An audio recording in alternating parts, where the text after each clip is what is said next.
Mini episode 38 of the FDH Lounge is brought to you by DOU Productions, delivering coverage of sports and pop culture through columns, live blogs, and original videos. Follow them on the web at generationchatter.blogspot.com. A long time ago, on a gloomy, wet Cleveland spring night, two men stand alone amidst the late-night drizzle. Their voices echo across the vacant station parking lot as they debate the merits of the great American radio show that have been missing for far too long. On that night, an idea was born. That idea became the FDH Lounge.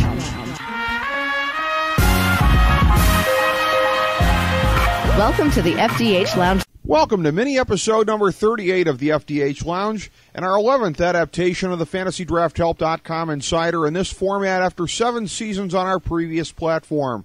This is FDH Managing Partner Rick Morris here with our NFL Week 11 version of the Insider as we deliver our lineup advice for this slate of action. First of all, since we have different platforms where this is available, we urge you to view this on our fantasy blog at FantasyDraftHelp.blogspot.com because of the links we posted that precede this webcast. In particular, we have links to our Fantasy Football Draftology 2011 guide, Google News and CBSSports.com for injury news, and the NFL.com Week 11 homepage for scores and updates. Additionally, we will update there as needed with any big news during the weekend. Look on the blog for Fantasy Newsletter Volume 4, Issue 45, posted on November 19th, to find the weekly fantasy newsletter with the accompanying links where this video is embedded. We've got some additional preface notes that we'll be delivering every week as well. First of all, our advice is probably a bit different than some in the industry. We're not the place to go regarding the question of whether or not to play a healthy Aaron Rodgers this week. Aside from reiterating our list of gimmies, we don't discuss them beyond that. We're also not part of the movement that overstates the importance of week-to-week matchups. Sadly, if you bungled your draft or auction, there's not much except a stroke of great luck on the waiver wire that can salvage your season. Now, in shallower leagues where you've been able to pick up the likes of Cam Newton off the wire thus far, you're doing well. But you hardly need a fantasy football industry source to tell you to do that. We play the percentages on giving our advice, which is all that anyone can do, even those in the industry who purport to own a crystal ball. You'll always get intellectual honesty from us. Before we get to our list of constants for the season, let's review who's already been scratched from the list, Peyton Manning and Jamal Charles. Kenny Britt wasn't an every-week play for us yet, but he was right on the verge when he went down for the season. If Manning comes back at any point, we'll reinstate him to the every-week list, but that increasingly looks like an extreme long shot. Our first additions to this list for the 2011 season start with the pitcher and catcher combo of Cam Newton and Steve Smith in Carolina. We've also added Matthew Stafford, Wes Welker, Ryan Matthews, and as of this week, Jordy Nelson to the every-week list. Now here's our list of constants that we have had since the start of the season. When healthy, you don't jerk with these guys. You leave them in your lineup regardless of scary matchups. At quarterback, Aaron Rodgers, Tom Brady, Phillip Rivers, Drew Brees, Michael Vick, Tony Romo, and Matt Schaub.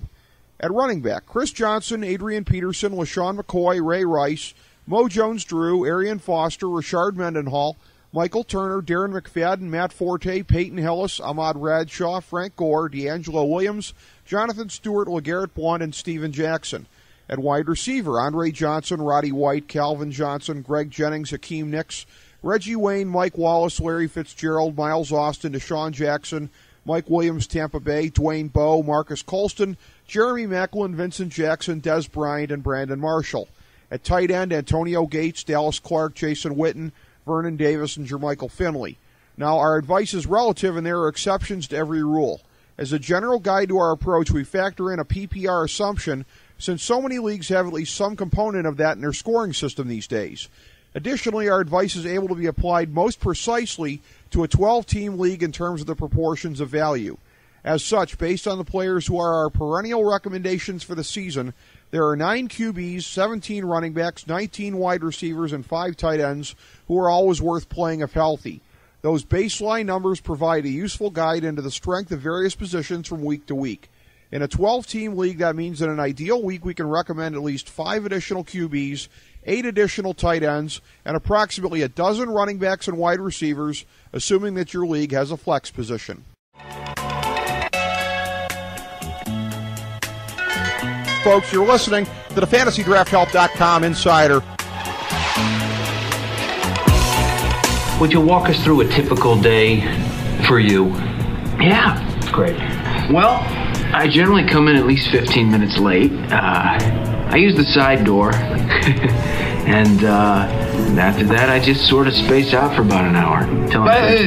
Space out? Yeah, I just stare at my desk.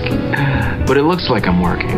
I do that for probably another hour after lunch, too. I'd say in a given week, I probably only do about 15 minutes of real, actual work.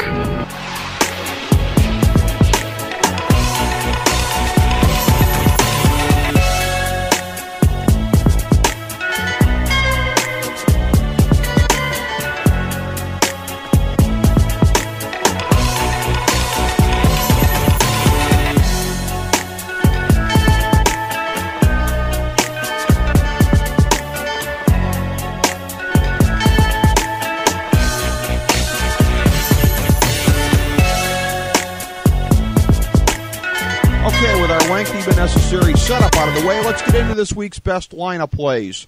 This week's bye teams are Houston, Indianapolis, New Orleans, and Pittsburgh. Now that the Thursday night games have started, we will recommend fantasy players on our Twitter account at the FDH Lounge. We recommended Mark Sanchez and Dustin Keller. Check our Twitter account during the week to catch our recommendations going forward. At quarterback, the depth is good as we can recommend 8 additional passers: Carson Palmer, Ryan Fitzpatrick, Matt Ryan, Matt Hasselbeck, Eli Manning, Alex Smith, Jay Cutler, and Sam Bradford. At running back, the field is also okay with 11 additional recommendations: Mo Morris, James Starks, Reggie Bush, Michael Bush, Fred Jackson, DeMarco Murray, Roy Helu, Marshawn Lynch, Mike Tolbert, Jackie Battle, and Dexter McCluster. At wide receiver, the field is also decent, also with 11 additional players to recommend: Harry Douglas, Anquan Bolden, Darius Hayward-Bay, Denarius Moore, Percy Harvin, Brandon Lloyd, Early Doucette, Vincent Brown, Jason Avant, Victor Cruz, and Steve Preston. Tight end is poor with only 5 additional recommendations: Rob Gronkowski, Tony Gonzalez, Kellen Winslow, Fred Davis, and Greg Olson. We like to single out some players as stronger options each week, so here's our top 5 in no particular order: Matt Ryan, Mo Morris, James Starks, DeMarco Murray, and Early Doucette.